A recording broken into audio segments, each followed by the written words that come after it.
La demencia por edad o la demencia senil no existe, porque la demencia no solamente abarca las cosas que tienen que ver con la memoria. Por ejemplo, el ir a la cocina por algún aditamento y a esta persona se le olvida porque es lo que iba y se queda perdida a medias de la habitación. Y que los pacientes a veces tú les muestras un objeto, por ejemplo una pluma o un control de televisión, que son objetos bastante comunes. Bueno, es que esta sirve para, pero no puede decir es una pluma que sirve para escribir. La enfermedad más prevalente es Alzheimer y se debe de tener una alta sospecha. Hola y bienvenidos a un nuevo episodio de Medicina Aplicada. Cuando se habla sobre el deterioro cognitivo o, en su defecto, también conocido como demencias. El otro día estando en consulta, el motivo de consulta no tenía mucho que ver con el padecimiento actual de la paciente. Sin embargo, era una paciente de avanzada edad, tenía 94 años, y una de sus hijas me pregunta qué tan normal era que la paciente comenzara a olvidar cosas recientes. Por ejemplo, la visita de un hijo que acababa prácticamente de irse hace una hora y que le cuestionaba a ella si estaba enojado este hijo porque tenía mucho tiempo que no la visitaba. Uno de los primeros pasos para darse cuenta sobre la presencia de la demencia, y es precisamente que este tipo de olvidos quizá en este punto ya son muy evidentes, pero tiene fases iniciales.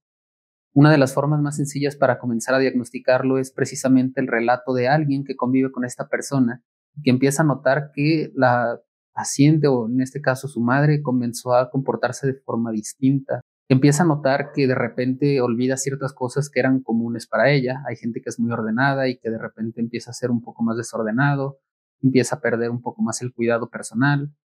o olvidos que pueden llegar a ser muy graves, como por ejemplo dejar la estufa encendida, salirse de la casa sin las llaves, olvidar las llaves del carro dentro, aunque pues esto nos puede llegar a suceder a cualquiera. Lo primero y principal que se debe de hacer para intentar abordar a este tipo de padecimientos, que en muchas de las ocasiones no tendrá una solución, pues es precisamente buscar eso. Si este padecimiento, que la persona empieza a olvidar cosas, se relaciona con algo que puede estar cambiando en ese momento, y que podamos hacer algo para intentar disminuir en este punto la progresión de la enfermedad.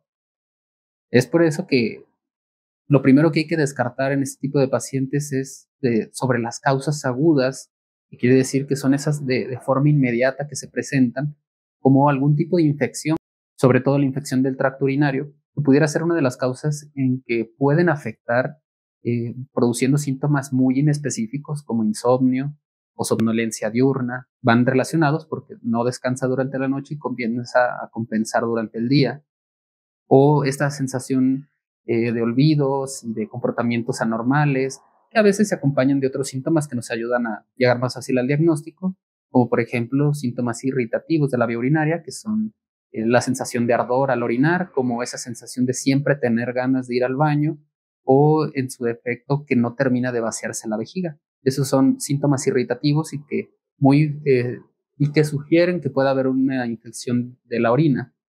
en este caso vejiga o tracto urinario, dependiendo la extensión que se tenga, y que si solucionamos de forma rápida este cuadro, puede que el paciente llegue a recuperar su capacidad como siempre lo había sido. Una vez que notamos ciertos comportamientos anormales y vamos a consulta con el médico, él nos pudiera orientar sobre cuál es la mejor forma de hacer un abordaje integral. ¿Por qué? Porque la demencia no solamente abarca las cosas que tienen que ver con la memoria. A veces los pacientes comienzan a tener deterioro en otros tipos o en otras áreas ejecutivas que no son necesariamente la memoria, que tendremos diversos apartados. Generalmente los podemos distinguir en 6 apartados, entre los cuales están aquellas funciones de memoria, aquellas funciones ejecutivas, que tienen que ver con la actividad, las praxias, que tienen que ver con esta capacidad, por ejemplo, de tomar un tenedor, una cuchara, desgranar algún alimento, el ordenar, el tacto fino, y que pues probablemente uno lo vea como que la persona es más torpe en ciertos movimientos o algo y quizá le pase desapercibido. También existe, por ejemplo, aquel deterioro por atención, en donde tú puedes estar dándole algunas instrucciones a realizar por algún tipo de actividad que esté haciendo y que inmediatamente en ese momento el paciente olvida que estaba haciendo eso. Por ejemplo, el ir a la cocina por algún aditamento y a esta persona se le olvida por qué es lo que iba y se queda perdida a medias de la habitación sin saber qué está pasando y que de nueva cuenta es algo que le puede suceder a cualquier persona, pero bueno, cuando vamos encadenando varias de estas circunstancias ya no termina siendo tan normal. Y existen muchos tipos de afasia que, por ejemplo, uno también que pasa muy desapercibido es la afasia de denominación, como la paciente que tuve. Ella podía sumar y restar de forma lógica, estaba perfecta. En cuanto a sus recuerdos a largo plazo, recordaba prácticamente todo. Cuando le pedía que hiciera algunos dibujos para su inteligencia visoespacial, era capaz de reproducir un reloj de forma adecuada, diferenciar un cubo, un cuadrado, que son actividades que frecuentemente se utilizan en algunas de las herramientas que utilizamos para evaluar cuando vemos un paciente con demencia y que están ya sea en el test de MoCA, que es hecho en Montreal, o el Mini-Mental, que es hecho por otras universidades para evaluar estas funciones cognitivas, y que los pacientes a veces tú les muestras un objeto, por ejemplo una pluma o un control de televisión, que son objetos bastante comunes, y en muchas ocasiones el paciente puede llegar a intentar darle explicación para qué sirve el objeto y que te dicen, bueno, es que esta sirve para... Y empiezan a verse esa ansiedad o ese estrés, pero no puede decir, es una pluma que sirve para escribir, o a veces pueden decir, sirve para escribir, pero no pueden decir la palabra pluma, o el control de la televisión que dice, es para la tele, pero no te pueden decir, es un control remoto. Otra forma importante para saber en qué punto de la demencia podemos llegar a estar, que una vez evaluados, ya sea con el test de MoCA o el test del Mini-Mental, hacemos un puntaje que se corrige conforme a la educación del paciente, vemos si puede escribir, si sabe contar, si ve algún objeto, los animales, los identifica, repite palabras, que más o menos son las áreas que intentamos explorar cuando hacemos este tipo de test. Lo que sigue es determinar cuánto tiempo lleva el paciente con estos síntomas. Y que les digo, a veces no es tan sencillo determinar por estos olvidos de las llaves, dejar prendida la estufa, o que se llega a alguna habitación o algún lugar o va con un objetivo de ir a la tienda y que al momento de llegar se siente perdido y que les repito, es difícil a veces determinar qué está sucediendo hace 3 meses, 10 días, un año, 2 años, y que ayudaría mucho para saber si esto es un problema reciente y que podamos hacer algún tipo de intervención para limitarlo, o en su defecto lleve muchos años de evolución, y de igual forma se pueden intentar hacer muchas cosas para limitar el daño del deterioro que está teniendo el paciente. La primera causa mencionada es la enfermedad de Alzheimer y en segundo están las enfermedades vasculares, entre ellas aquellos relacionados con los infartos cerebrales y que aquellas personas que llegaron a tener algún infarto cerebral pueden llegar a tener una demencia que aparecerá a edades más tempranas que aquellas relacionadas con Alzheimer y que de nueva cuenta los infartos cerebrales, las principales asociaciones serán diabetes mellitus e hipertensión arterial y que son enfermedades crónicas que no dan síntomas pero que pueden deteriorar a la persona en caso. Por lo tanto, ¿cuál es la forma en que si nosotros detectamos demencia en un paciente podemos ayudarles? Primero y principal, la parte más importante es determinar que el paciente está con una demencia y no en un estado confusional agudo, por ejemplo, que sucede mucho en los hospitales y que está relacionado a infecciones o simplemente estar en un hospital.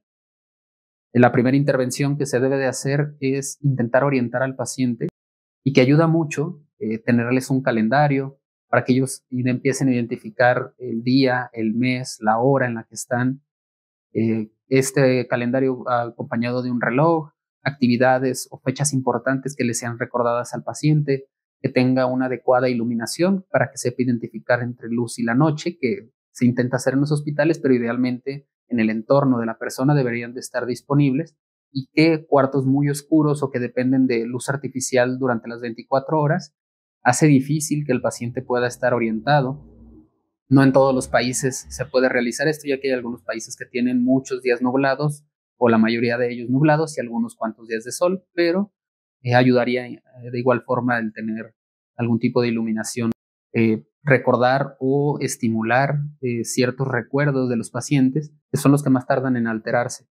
Por lo tanto, si tú le preguntas a aquella persona con demencia sobre su infancia, sobre sus padres, sobre sus hermanos, seguramente lo va a recordar, como lo hacía la paciente que me tocó ver, fechas importantes, nacimientos, bodas, cuando se casaron, mil cosas en cuanto a su pasado, será la última parte que perderán estos pacientes y que ayuda en el momento de tolerancia y estrés que pueden llegar a pasar, ya que cuando yo le preguntaba sobre el objeto, la paciente tenía cierto grado de ansiedad de intentar buscar una respuesta. Las miradas de las personas que la acompañaban, pues era angustia de no saber dar una respuesta y que sentía que estaba fallando en un examen. Por lo tanto, no es necesario hacer evidente que la persona no está recordando o no es capaz de tener este tipo de actividades de forma marcada, pero vamos intentando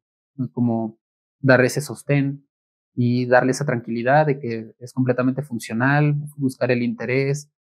actividades, llevarla a lugares que ella conoce, a estimular a recuerdos, que siga leyendo, que tenga actividades sociales, que eso ayuda mucho a poder interactuar con otras personas y crear nuevos recuerdos,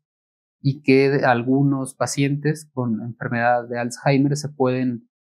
beneficiar de algún tipo de medicamento que no es curativo, pero que pudiera retrasar la aparición de algunos síntomas.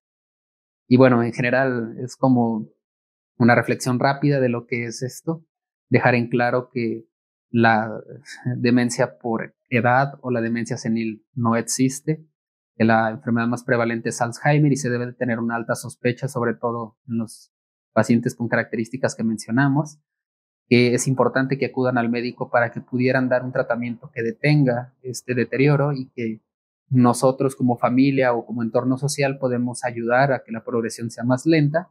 y en su defecto, si no tenemos los conocimientos, pues buscar la ayuda que idealmente puede ser el médico de atención primaria, alguien más especializado, quizá el médico internista y por último quizá psiquiatras y neurólogos como las